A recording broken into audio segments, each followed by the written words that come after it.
So I'm standing here outside of an aluminum formation and with some uranium deposits. And what you'll notice is you'll find the bulk of it in Arkansas, Alabama. Sometimes they use it in pottery, because it breaks up in like perfect cubes. But you gotta protect yourself against the radioactive rays. Copper too. Copper especially with its new peninsula they just put in there in 1857. They just put in that new coal mine. Oh yeah, I remember that. Do you remember that time that Pokey shot through the broken boards with his tail tucked between his legs? Yeah, it was. Wasn't that Tennessee? Yeah. Red limped after him, and Pokey raced across the yard and hid behind my doghouse. Yeah, and then he was chasing like a marble. Yeah, Red went through the hole and hid by his own house. Yeah, it was nutty. Yeah, well, that's the Gulf Coast for you, 4,000 feet thick. Yeah, I suppose. Yeah, the very thought was enough to make me whimper, I forced back the sound and tickled my whiskers with my long tongue. Well, it's indigenous to the area. It's easily seen in a piece of granite. He opened the door and went to the Schaefer's house. I could hear him rattling around inside. Every now and then I could see the glow from the little light he held in his hand. After a while, he came out the door. That was after he drank that lava lamp fluid.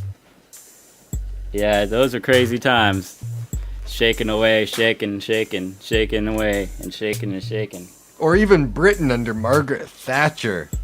Yeah, well, you gotta watch out for those sharp-edged rocks. They could kill animals for food.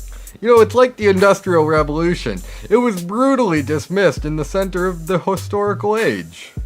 Yeah, well, that is pure limestone you're working with. Oh, I learned that from Cook's books. Okay, well, you could always use it for cement, to make a sidewalk, but, that's limestone and clay for you. Yeah, but she claims she was a modern feminist. Indeed, perhaps almost any modern woman would approve of the fact that the widowed queen took John Brown as her lover.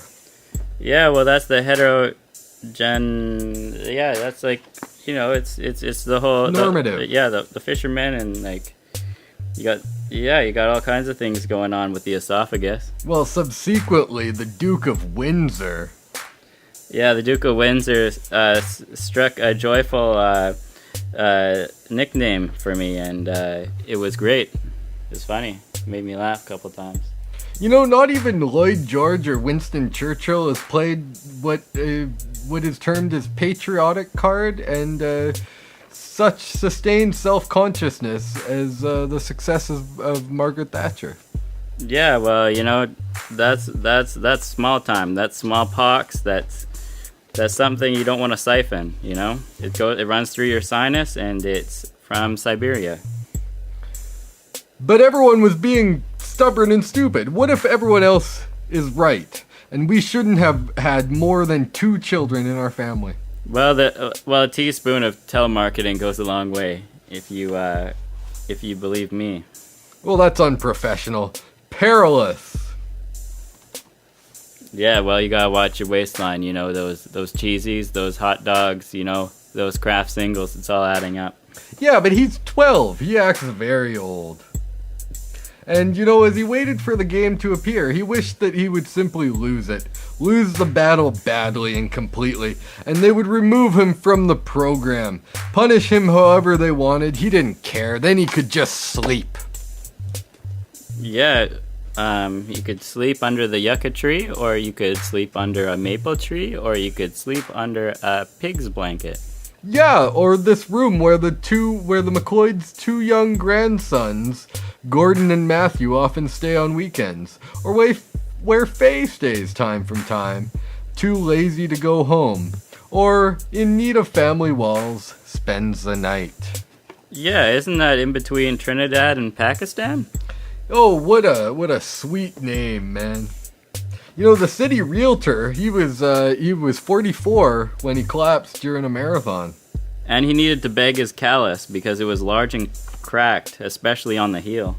Oh, don't tell me Bibby was there too. Well, he just put a plastic bag over it and waited till the morning. Well, if only the Onion weren't so tied up in, or if only Onion weren't so tied to Strom's hospital bed. Yeah, you know, you gotta allow yourself to grieve over that kind of thing. You know, drink your liquids, get your fluids going. You know, get your electrolytes up, get your vitamin D, get your glucosamine chondroitin up. You know. Well, a promise is a promise. Well, you know, that's the rigid sleep schedule. 24 hours a day is good enough for me. You know, Sheila's mother and father, Martha and Walter Woodcock, live for most of the year in Saratoga, Florida. Well, yeah, well, of course. She was still doing those Kegel exercises, menopause, and all that kind of thing.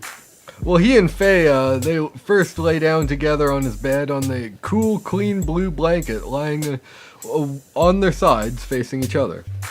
Well, that's when she had to get the cervical pillow, you know? You don't sleep on your stomach, you sleep like a baby, wrapped up, relaxed, and it's nighttime blindness. You know, you radiate it with happiness. This room, any room that you happen to be in, is full of it.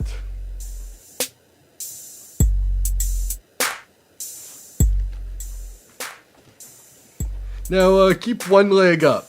Sit with your knees level and grab a pillow. That'll give you perfect posture. You will slouch no more. Now, stretch to strengthen. Toe to towel again, stand tall, now get into bed. Oh, you know what? That'll be good for your muscle pain.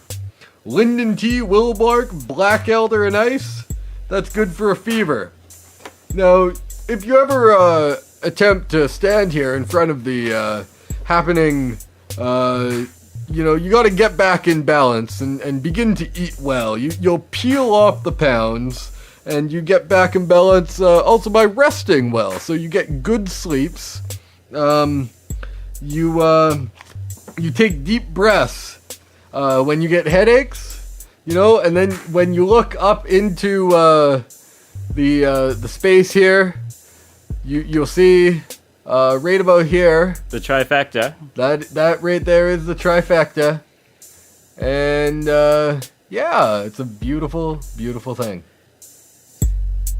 It's very important for one thing to head to the other place and become part of the entire system that we are forming beyond the magnificent self that you already are. Well, thanks for that headboard and hash browns. Yeah, no problem. Get out of here. Okay, fruit fly. Stay frumpy. Frumpy, that means dowdy or drab. In case you can still hear me from this far away.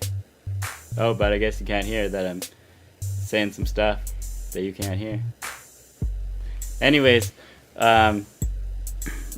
you really gotta watch out for those fruit flies. They're really crazy, you know. They only live for one day, but man, do they just go. They just go, you know, hitting you over the head with that kind of nonsense.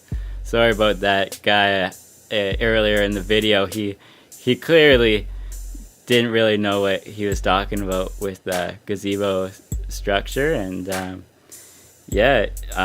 feel kind of frozen.